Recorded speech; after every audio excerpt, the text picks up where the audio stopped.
Hello, and welcome to today's webcast entitled Delivering Intelligent Network Observability for Today's Hyperscale Networks.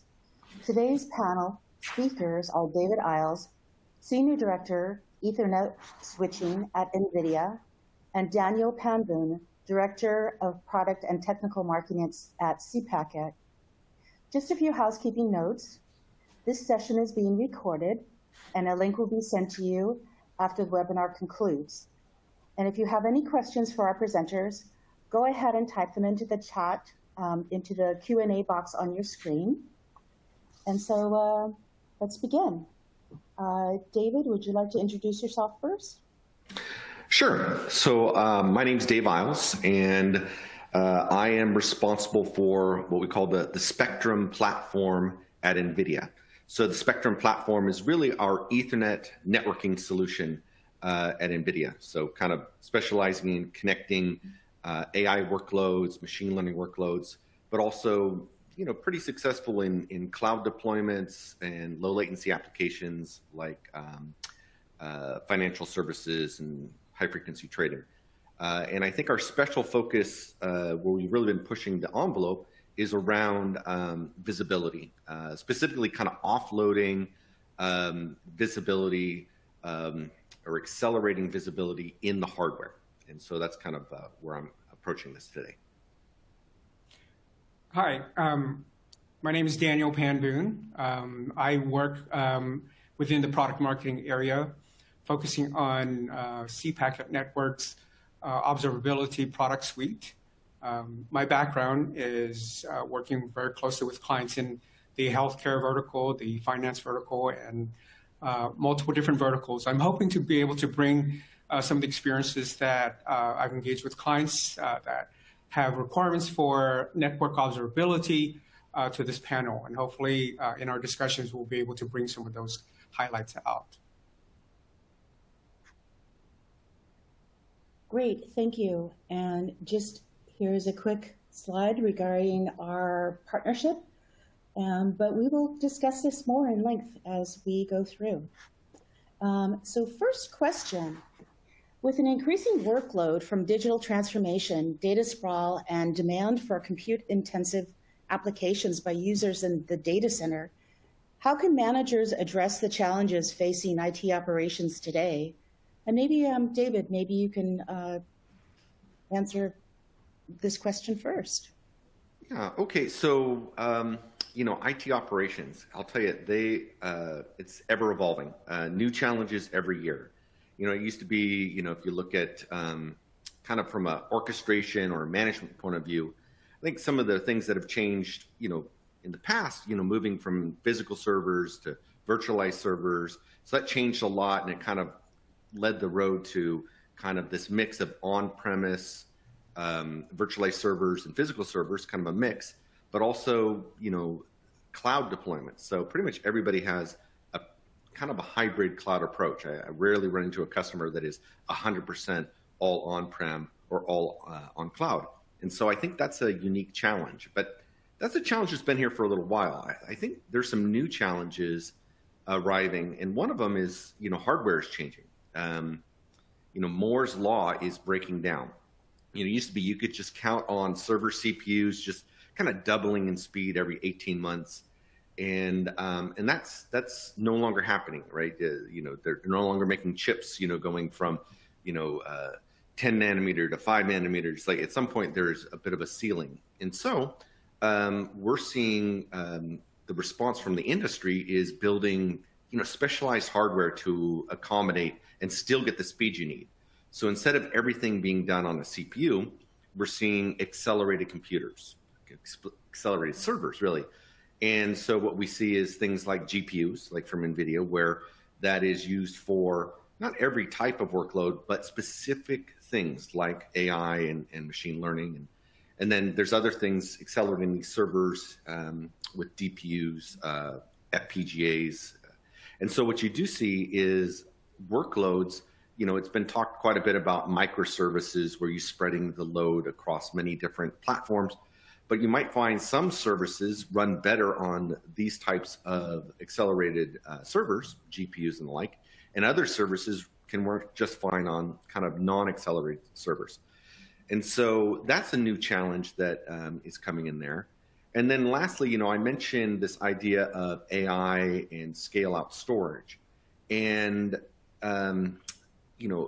one of the challenges that this is a new workload that a lot of IT managers are not familiar with, but their companies really want to take advantage of artificial intelligence. And, so the challenge is they have this maybe high performance pod that gets put in their data center. And I think that all of these things, the only way to really address these challenges is through advanced visibility, observability. Like the only way you know whether your AI pod is performing well or whatever your application is good metrics, good visibility features. And this is the area that I think we're going to talk about, I think mostly today, is around that idea of getting a handle on these problems with good visibility. Yes, with digital transformation, what's interesting is that there's multiple different applications that's coming online. There's also multiple different equipments that are and devices that are also online, BYOD, IoT. These are things that, and edge computing that are also part of the picture. So as these devices and applications are coming online, it's more than ever necessary for us to have network observability within the environment to be able to understand all these disparate solutions out there, equipments out there, applications in the market, and then be able to ensure that these applications and these solutions are functioning properly. With cPacket network observability, we're able to understand where the points of failures occur within the network, and also when you're looking at disparate systems, we're not also looking at disparate systems located and isolated in a data center. We're also looking at it across multi-cloud, across borders. So it's more important than ever to be able to have network observability within a client environment or a customer environment. Great points, great. And the next question is, why is network data becoming mission critical for observability of enterprise-wide traffic on-prem and in the cloud? And David, maybe start us off. Yeah, so the network data becoming mission critical. I think one kind of important point about how workloads are changing is this idea of things moving to scale out approaches instead of scale up. And what do I mean by that? Anytime that, it used to be, again, this idea of, Moore's Law and stuff, you used to be able to scale up, just get a bigger server to run your application faster and faster. But nowadays, whether you're talking about storage, where you've got scale out storage, or you're talking about AI or lots of kind of even databases, the way you get scale is you take a workload and you split it across many compute nodes. And in that case, the network becomes really part of that application. The network is the computer in some cases. So if you were to look at kind of this observability, it used to be, as long as I could get good stats from that one server running everything, I had good visibility. But with this new kind of era of kind of scale out, where you can no longer just ask every computer, hey, how are you doing on this workload? What is the status? What's the health of it? Because the compute is connected by this fabric. That fabric is really part of the cluster and needs to provide the visibility in there. And so having tools that can scale as compute scales out, the fabric also needs to kind of scale out in terms of how it collects the data and how it curates the data so that you can keep up with kind of the fast kind of speeds and feeds. But also, how does it stream the data? And so one of the things you'll see, we'll talk a little bit later, I think, about our what just happened technology. But, it used to be there was this, very simple pull approach where you might, a network management device might just kind of ping everybody every so often, just get data about what's going on. But nowadays, people want their devices to push regular intervals so they can get a visibility of what's going on in their applications. And so you'll see things like GNMI is a great protocol for streaming some of this kind of application data and performance data straight from the fabric to collection devices. So that way they don't have to keep polling, every device out there. It can set up kind of a schedule to say, hey, stream me the important data so that we have visibility when we need it, kind of in a nice low latency way. Because it really doesn't matter if you found out something happened days ago. A lot of times if something's going wrong, you want to know right now. So the latency of kind of your packet brokers start to matter in this scenario I'm talking about. I like the concept that you had talked about network as a computer. A lot of times we think of network independence of applications and independent of compute capabilities. Basically, we have to think of it holistically, where everything kind of integrates together. In order for us to think about that holistically, that means that as we're designing network, we're also implementing applications. We need to make sure that we've sized it properly, we've built it correctly. A lot of the network environments today have been more reactive, where there's buffers that are buffer switches that are being input in place that are reactive approaches. What we'd like to be able to do as a philosophy of cPacket network is be able to be proactive in instead of reactive and trying to patch things or trying to see things after the fact or troubleshoot after the fact. So with cPacket network observability nodes, which has cPacket as brokering capability, packet brokering capabilities, and also the packet capture capability and management analytics capability. At the current state, you're able to implement that and then also size it for the future, your network, and be able to understand where the points of failures are, and also any areas that currently causes issues within the network. And then we can actually leverage the data that's coming from the packets that we see within cPacket networks to be able to size it properly. What we see that's critical is that packet data is the source of truth. So whatever happens within your network, that's where and you can see visibility within the packet packet data itself. Great answers. Thank you. Okay, next question. How can enterprises build an ultra-low latency switching fabric for next-gen data centers and associated overlay monitoring fabric? And David, let's go ahead and kick that off. Yeah, so first, let me just mention why you should care about latency. For these scale-out approaches, these high-performance kind of modern applications I've been talking about, the latency of the fabric really impacts the performance of the whole cluster. If you kind of think about AI or machine learning, where you've got GPUs, and they're all working in a coordinated fashion. One GPU might be waiting for the results of another GPU. And if the latency of the network is slowing down and causing idle time on those GPUs, you're really not getting kind of your money's worth out of your compute infrastructure if your network infrastructure isn't low latency. And, I think that, so latency matters not just for high frequency traders, but really all of these kind of modern applications. And that's true for databases, AI, storage, lots of cases where the more you can reduce the latency, the higher the IOPS, the shorter the time it takes to do your AI training. So there's like a direct correlation between latency and performance. And so if you're looking at, well, how do you build an ultra latency switching fabric? Well, the first thing you would do is you would run from any of these deep packet switches. So there are people in the industry who have built very large packet buffered switches, which are ideal for the use case where I've got a server on one side of the planet and I've got a bunch of clients on the other side of the planet.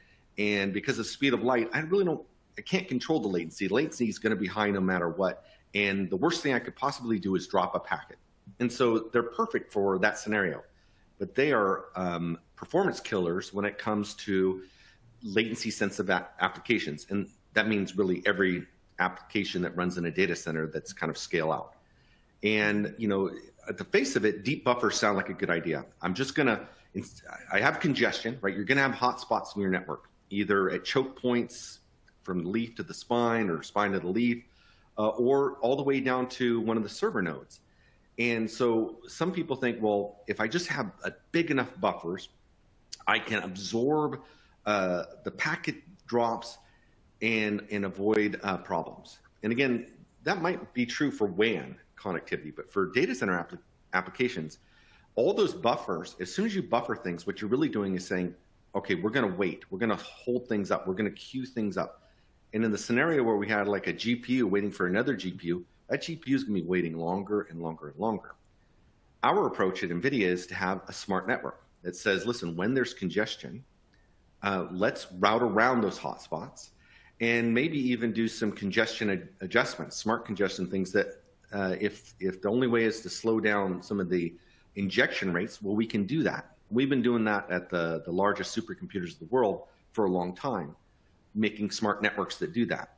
So on the easy answer is on the fabric, pick a network that has low latency devices and has the right kind of network approach to avoiding those hotspots.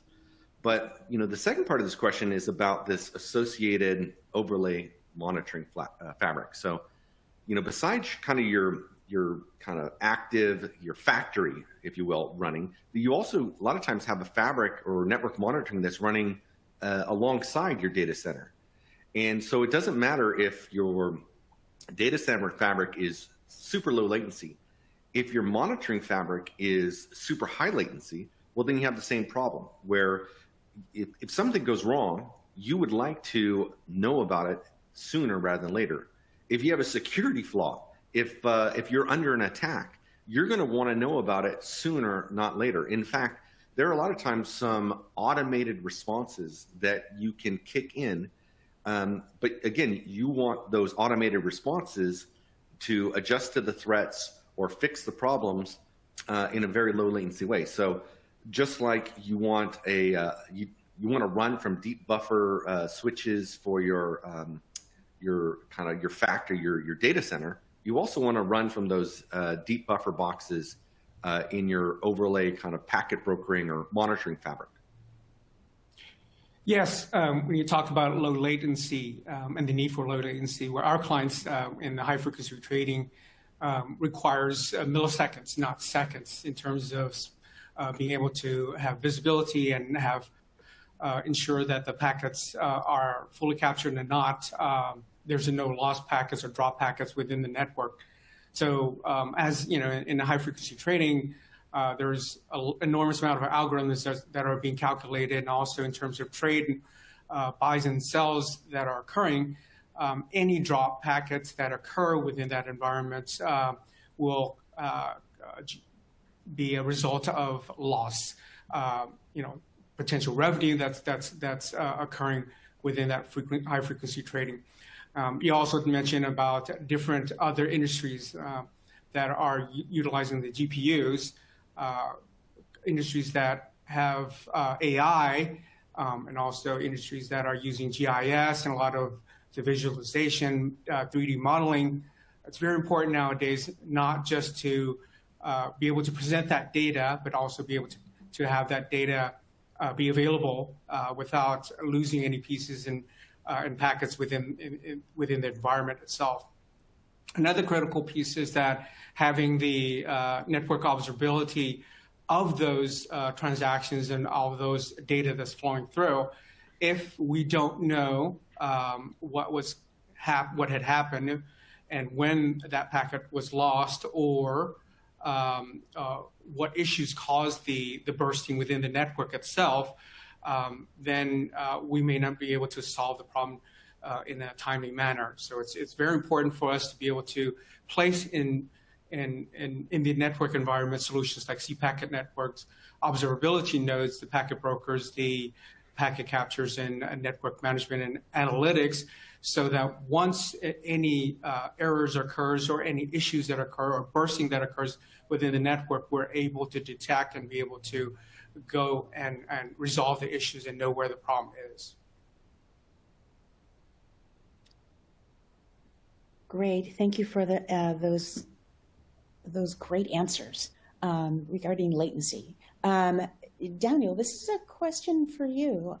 So 100 gig networks are gaining momentum and increasingly growing in popularity. What are some of the key factors driving the adoption of 100 gig?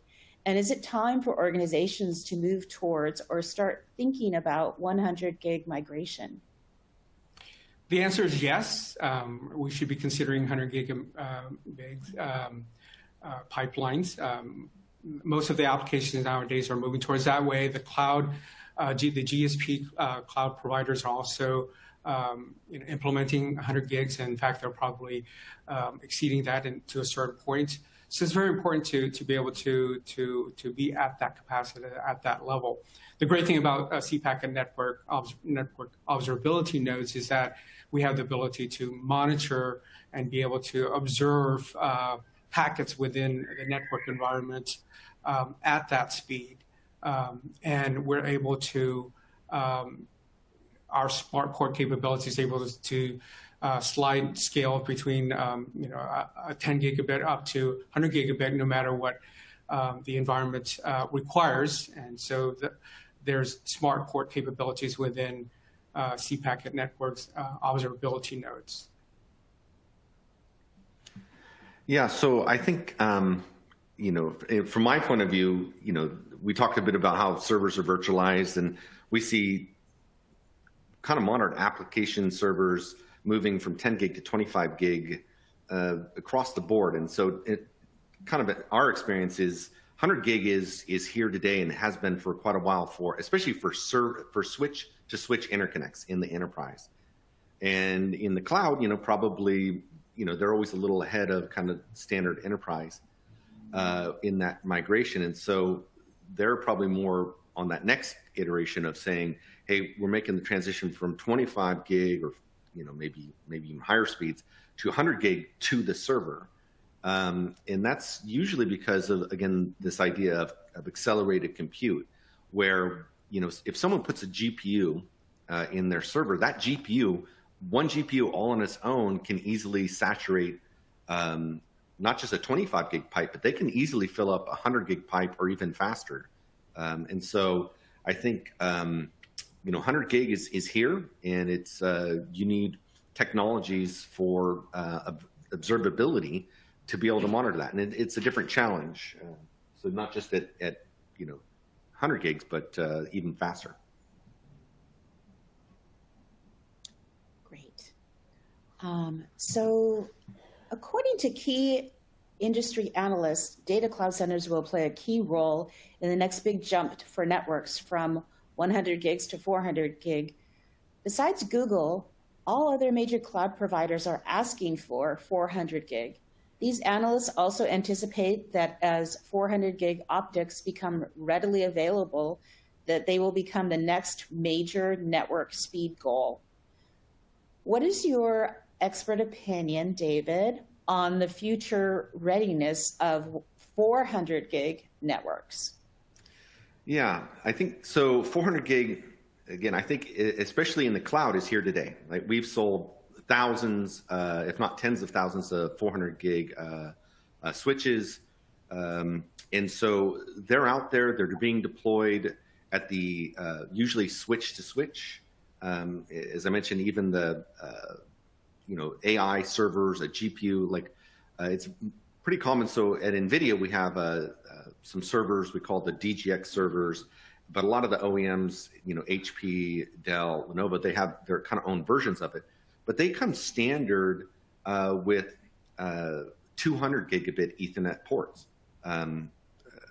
So, and not just one or two, but like 10 of these 200 gig ports. So we can really fill up pipes, but there is kind of a unique challenge for 400 gig when you start talking about observability, when you start talking about how do I get visibility. So, just to back up a little bit, it used to be very common to have an observability feature called NetFlow, where you could look at a switch and it would give you data on every flow going through it. They'd give you packet counts, average packet size, and they would give you all these stats on every single flow going through that switch. And that was pretty much table stakes features back when 1 gig switches were dominant. But you start going faster, and it starts becoming very difficult to get reliable data on all of the flows in a network. And so the industry has evolved, and so they've moved from NetFlow to something like S-Flow, where it does statistical flow analysis, where it goes in and says, well, instead of looking at every single packet, what I'll do is I'll look at maybe 1 in 10 or 1 in 100. And the idea is that over time, you don't need to see every single packet. You got a random sampling of it, and you get a good picture of what's going on in your network. And that works, again, pretty good as things went from 1 gig to 10 gig. But as we start looking at 100 gig and 400 gig, there's an additional technology that can be brought into play. When, again, one switch might do 50 terabits of throughput, how do you get data on that? In fact, just even the data collection on that for, if you're trying to log all of the data, and it becomes its own storage nightmare. So we have this technology called What Just Happened. And the idea is that in addition to whatever anomalies and stuff that you want to be able to look at, but what if the hardware could intelligently offload some of that data collection and, in fact, scan and look for data anomalies? Like if I have congestion events, or if I have packet loss, if there are CRC errors, like narrow in on, these are really critical either security or performance issues that I want to jump to the head of the line when it comes to that observability stack. And so all of our switches have this, hardware accelerated feature where the switch ASIC itself doesn't have to rely on the CPU of the system. It's no longer a bottleneck. The hardware at line rate can monitor every flow and every packet in every port at line rate. And so this is really, we think, the only way you can get to observe, the 400 gig, and actually we've already even announced 800 gig ports for next year with our Spectrum 4 platform. And so then the question is, well, how do you look at that data? How do you monitor that data?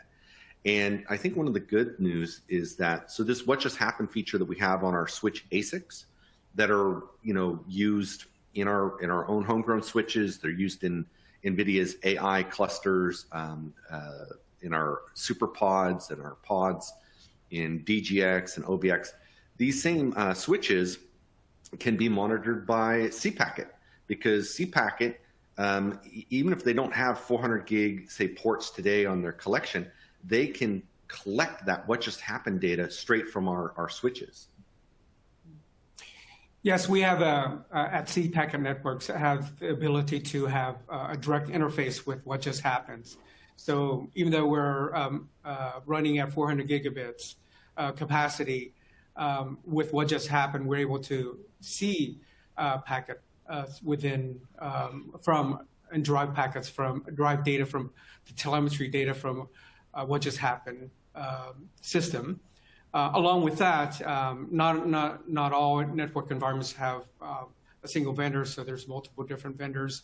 cPacket Network would be able to utilize the network observability nodes to be able to view and take data from what just happened, along with our cClear capabilities to have insights into other network devices and applications and appliances within the network itself. So there's the best of both worlds with cPacket Networks and NVIDIA.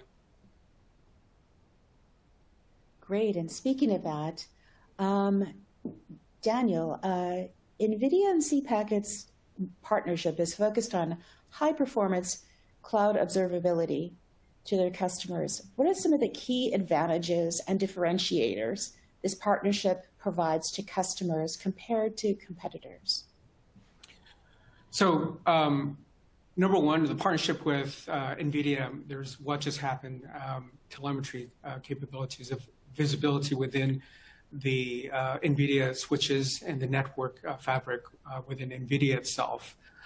Also, the second advantage of the partnership is the ability to address high-frequency trading with the computing system within the NVIDIA's GPU capabilities, we're able to collaborate on that to be able to view and observe packets that are coming through the system. What's also important from a cloud perspective is that cPacket network has ability to have visibility into both on-premise and also the cloud environments.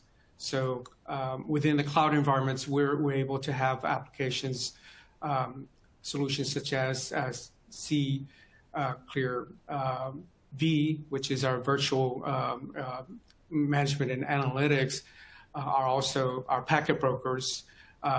There's also a cloud-based solution, and also our packet capture that's in the cloud, along with the ability to do on-premise similar products, packet brokers, packet captures, and also management and analytics. So instead of having just one cloud visibility, or one visibility of either on-premise or on cloud, we have the ability to have visibility on both environments for clients from a cloud perspective. Yeah, I think one neat thing about the partnership of having cPacket and NVIDIA kind of working together is, there's a lot of people that are deploying, AI and machine learning, and it's a new animal for them. And so a lot of times, the business owners, they want AI, they want machine learning to improve the performance of their business. And so they ask the IT guys, all right, we got to deploy this new NVIDIA AI solution, and it's going to drop in. It's going to be an island, a high-performance island within your data center. And sometimes there's some trepidation from the IT teams where they're like, they're not familiar with this technology. How do they, get a handle on it? They're going to be responsible for, deploying it. They're going to be responsible for monitoring and managing it. And so the idea here is that, because cPacket works with what otherwise might seem like a black box, the idea is that you've got a network that has great visibility features for that kind of AI deployment or machine learning, or maybe some kind of a visualization technology like our Omniverse. But the fact that that network can be exposed, that you have visibility with kind of common tools like cPacket that would work on the rest of the infrastructure as well. So the same tool can work on, this high performance kind of AI, island in the data center, but it can also collect data on the rest of the data center, kind of your more traditional or legacy workloads. I think it is super powerful. And, I'll just point out like kind of a customer, example kind of thing that says, even in our own DGX pod, as we develop reference architectures, we want to make sure that customers get the most AI performance they possibly can. And so as we do our performance testing, if we're not getting the performance we expect, the first place to check is the network. And in fact, if you have the right network, you can look at it and it's got visibility into kind of these, RoCE and AI specific kind of counters. And it can point out right away, hey, one of these servers is not like the others. And you can zero in and say, that one is misconfigured, or that one has, a bad cable, or, whatever that one that's bringing down the whole cluster's performance. And that's a very different approach than saying, no, I'm gonna poke every one of those edge devices and try to narrow it down that way, as opposed to going to the fabric, which has kind of end-to-end visibility already. So I think that this partnership is great for bringing, I think, visibility into kind of these new workloads like AI, like machine learning, like visualization, or even, some of these high-performance scale-out storage, which some of our other partners kind of standardize on using our switches for. Great, thank you so much. Over the past few years, as businesses continue transforming to cloud-first network architecture, the focus has rapidly shifted to hybrid cloud and multi-cloud deployments. How are you leveraging the next gen of cloud to serve your customers? And how important is centralized visibility to these new capabilities in the cloud? Maybe, David, you can take it away first. Yeah, so cloud, I'm not going to break any new ground here by saying that, cloud is taking off. I think over half of our, AI deployments are in the cloud. And so we have a strategy at NVIDIA of enabling everything to be containerized. Everything we can make open source tools available. And so that, enterprises have choice. And so even if you look at the tools that we have for onboarding or, ramping up people to use our technology, we have this thing called NVIDIA Air. So if you're not familiar with, say, NVIDIA's networking solution, you said, well, I really want to get my hands on the technology. You can go to air.nvidia.com and create a virtual network. So lots of maybe hundreds of switches and thousands of servers, all simulated. You can even create kind of a digital twin of your existing data center, including firewalls and the like. And just make sure that you understand how it works and get a handle on technology, make sure your automation's all set up. And, so that is an example of how we use the cloud already to enable, customers to come up to speed. But similarly, we have this thing called Launchpad, where if people want to get their hands on our AI technology, because one of the biggest struggles is how do I, be successful deploying AI? And the easy button is this thing called, Launchpad, where we take you through some highly curated kind of tutorials and steps so that at the end of it, you have a good understanding of how to get started with your own kind of AI workloads. But at the end of that Launchpad, we kind of end with the next step. And the next step is either deploy on-prem or deploy in one of our cloud partners. But in either case, the tools are exactly the same. The tools, whether you're going to deploy on-prem or in the cloud, those skills are directly transferable because of how we approach this. And one of the things that we've seen is that people are, again, rarely doing all of one or all of the other. Even within an AI, you might get something where you take some training model and get 80% complete and then finish the last 20% maybe in the cloud through some service. And so visibility into the health of both on-premise deployments as well as your public cloud, I think is very important. Whether you're talking about legacy applications or you're doing things like AI training and you're doing large language models or deep learning type of things. And so having a visibility that scales not just on-premise, but being able to use the same tool to see, well, how is this working on that public cloud infrastructure? I think it's essential to making this having a good handle on whether your business is running well or not. Yes, most of our clients are going towards clouds. Today, they're either having a multi-cloud or hybrid cloud type of solution, but there is a cloud strategy. Some are having cloud first strategy, but in order, no matter what, for us to be able to do observability, it's very important to be able to have both the ability to do on-site, on-premise, and also in the cloud. So our solution within cPacket Network, we're able to work with cloud environments, like you had mentioned in terms of digital twins. A lot of times simulation environments are in the cloud first and then actually become solid and more concrete in terms of the actual full-blown application and functionality. But with cPacket Network, the ability to be able to have observability through our the packet brokers, the packet captures, and also the management and analytics in both the on-premise and in the cloud provides a lot of flexibility for our clients in terms of getting comprehensive data on the packets in both environments versus one or the other, or just having to drive cloud data and also input that data within the on-premise. Ours is basically live in both environments. Great. Thank you so much for that awesome discussion. Now is the portion of time where we have some Q&A. I see we have some questions in the Q&A box. So the first question here that I have says, you touched upon what just happened. What is what just happened, and how can cPacket display it?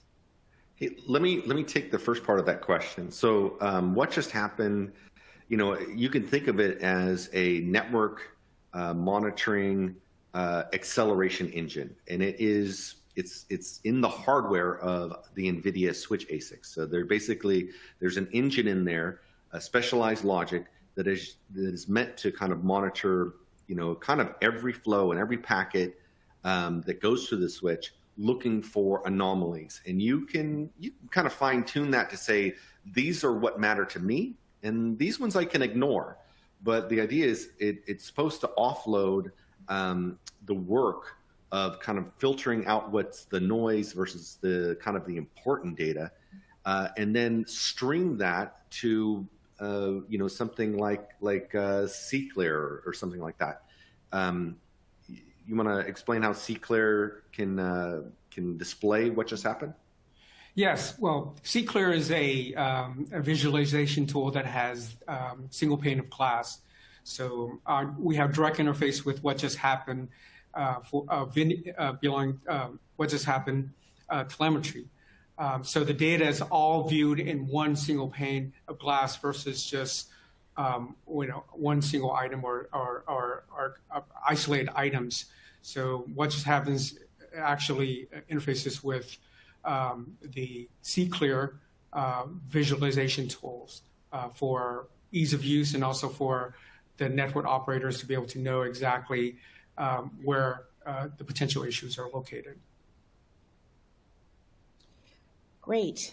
And there's a question here that says, how and where do you implement cburst function?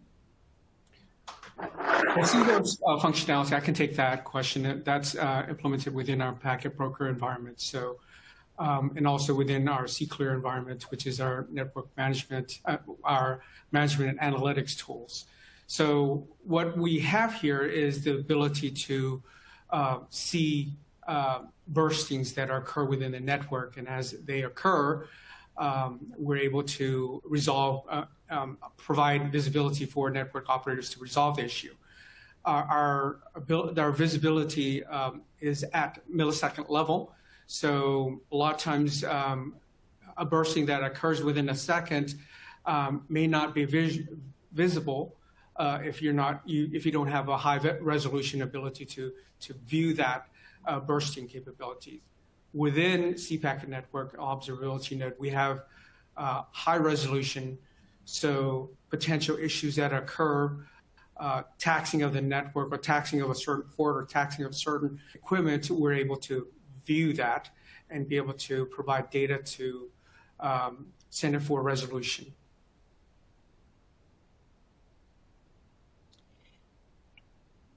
Great.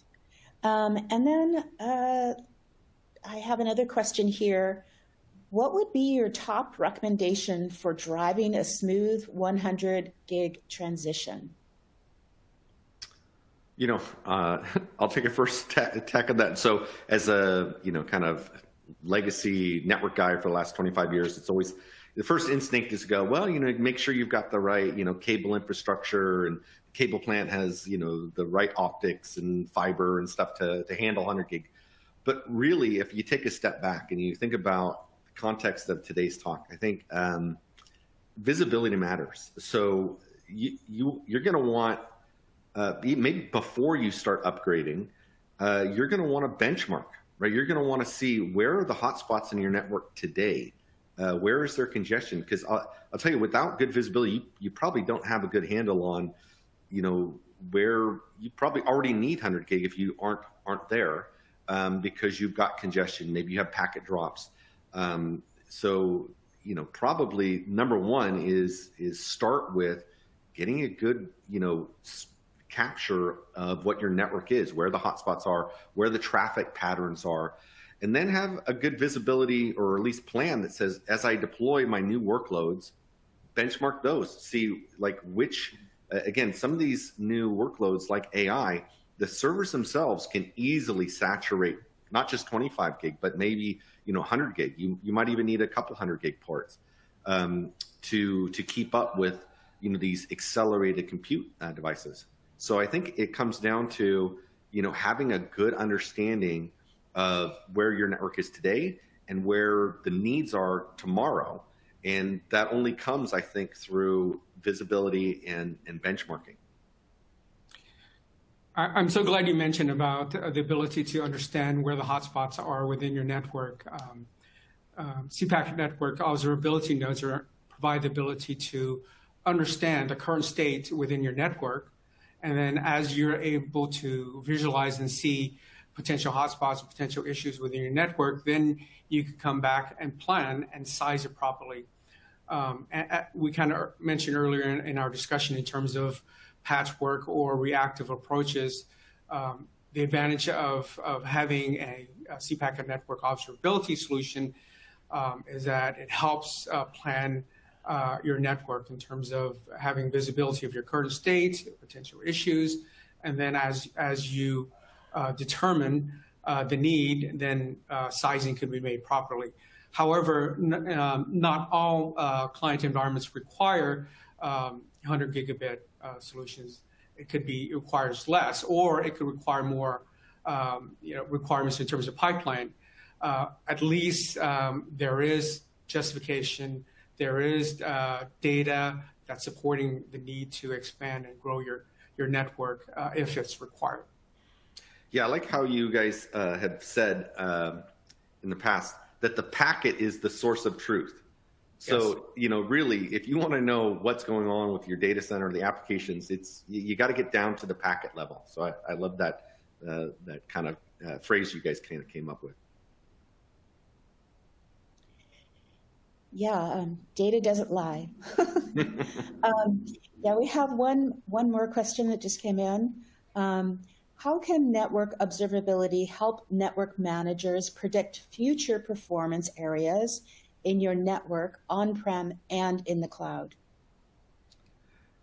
So, the easy way is you can see trends, right? You can do a trend analysis. And, a very simple idea is that, hey, a year ago or at the beginning of the year, you were at, 40% utilization on a given link. And then, 6 months ago, you're at 75% utilization. And now you're at 90% utilization. You can tell with good observability that trend lines that said, hey, here's where we were yesterday, here's where we are today. I can maybe not draw a direct line to where we're going to be tomorrow or in 6 months, but you can get a pretty good picture of it, of where you're going to be if you have good historical data and good visibility. If you're flying blind, yeah, you don't know. If you have a burst of traffic that caused packet loss, maybe you have a problem, or maybe you don't. Maybe that was a one-time event. But having good, I think, historical data that you can check for trends over time is the only way to really kind of look at the future. Now, that said, and I'm sure there's other answers here. There's also some clever things that I think you'll see from NVIDIA and our partners around applying AI to that very same question that says, what if the network could predict some things for you? But I do think just trend analysis and good visibility go a long way to predicting where you're going to have problems in the future. In order for us to be able to do trend analysis, we have packet capture capability and storage capability. So we have a trend data of captures in terms of performance and how the packets are flowing through the network. We can see potential issues, or we know based on trend or historical data how our network is performing. And once we have insights into that, then when we can fix that issue and mitigate that in the future in terms of potential packet loss or potential issues with the data itself that's going through the network. So trend analysis, as you mentioned, is very critical from that perspective. I'm sure you're kind of mentioning towards the AI ops trend in terms of ability to look at data, packet data within the network. Our solution is coming out with in the future on the roadmap, but the approach is to be able to have insights and be able to detect potential issues as it arises, but also look at historical data and trend data to be able to plan for the future. Great, thank you. And it looks like that's the end of our questions in the Q&A box. So I just wanted to end by saying thank you to our presenters, David and Daniel, for being available today. And just a quick note that, again, that this webinar was recorded and a link will be shared to you in a follow-up email. That concludes today's webinar. Be sure to join us next time. Thanks. Thank you. Thank you.